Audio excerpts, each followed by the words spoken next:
Political विषय आहे. पवारसाहेबांनी एक मत व्यक्त केलेलं आहे की दोन्ही राष्ट्रवादी एकत्र येण्यासंदर्भातलं विधान आहे. आम्हाला आश्चर्य वाटणार मुद्दा नाहीये. वाटतं अजित पवार आणि सुप्रिया सुळेंनी एकत्र यावं.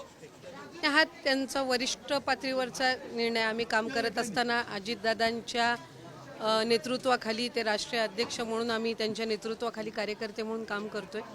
दोन्ही राष्ट्रवादी एकत्र येणं, एकत्रितपणाने काम करणं पुढच्या काळात हा वरिष्ठ पातळीवरचा निर्णय. त्याबाबत मी काही फार अधिक टिप्पणी त्यावर करू इच्छित नाही. शरद पवार असं देखील म्हटलेत की दोन्ही राष्ट्रवादींनी एकत्र यायचं की नाही आणि सुप्रिया सुळेंना घ्यायचं. नाही, मी म्हटल्याप्रमाणे हा वरिष्ठ पातळीवरचा निर्णय. आम्ही कार्यकर्ते आहोत, त्यामुळे कार्यकर्त्यांना त्या संदर्भामध्ये काही भाष्य किंवा त्या ज्या उच्च स्तराच्या निर्णयामध्ये आम्ही भागच नाही.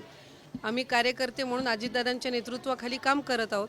त्यामुळे ज्या ज्या पद्धतीनं वरिष्ठ निर्णय घेतील त्या पद्धतीनं आम्ही त्यांच्यासोबत आहोत.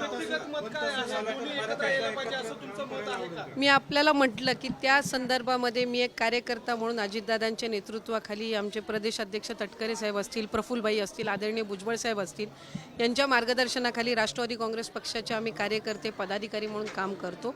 दोन्ही राष्ट्रवादी एकत्रितपणाने येणं, पुढच्या कालावधीमध्ये काम करणं हा वरिष्ठ पातळीवरचा निर्णय आहे. मला तरी स्वतःला त्याच्यावर काही मत व्यक्त करणं हे माझ्या स्तरावर मी उचित समजत नाही.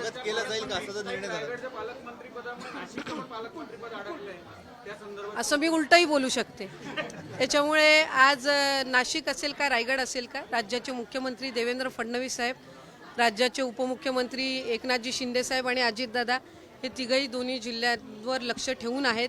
तिथला निधी चांगल्या पद्धतीनं वितरित व्हावा, चांगल्या पद्धतीनं तिथली विकास कामं कुठली खंडित होऊ नये, त्या संदर्भातलं ते तिघांचाही प्रयत्न आहे आणि त्या पद्धतीनं चालू आहे. जिल्ह्याच्या विकासामध्ये कुठेही बाधा येणार नाही ही दक्षता मुख्यमंत्री आणि दोन्ही उपमुख्यमंत्री त्या ठिकाणी घेत आहेत.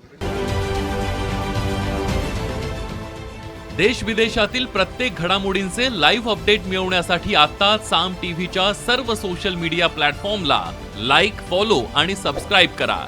तसंच सर्व नोटिफिकेशनसाठी बेल आयकॉन प्रेस करायला विसरू नका.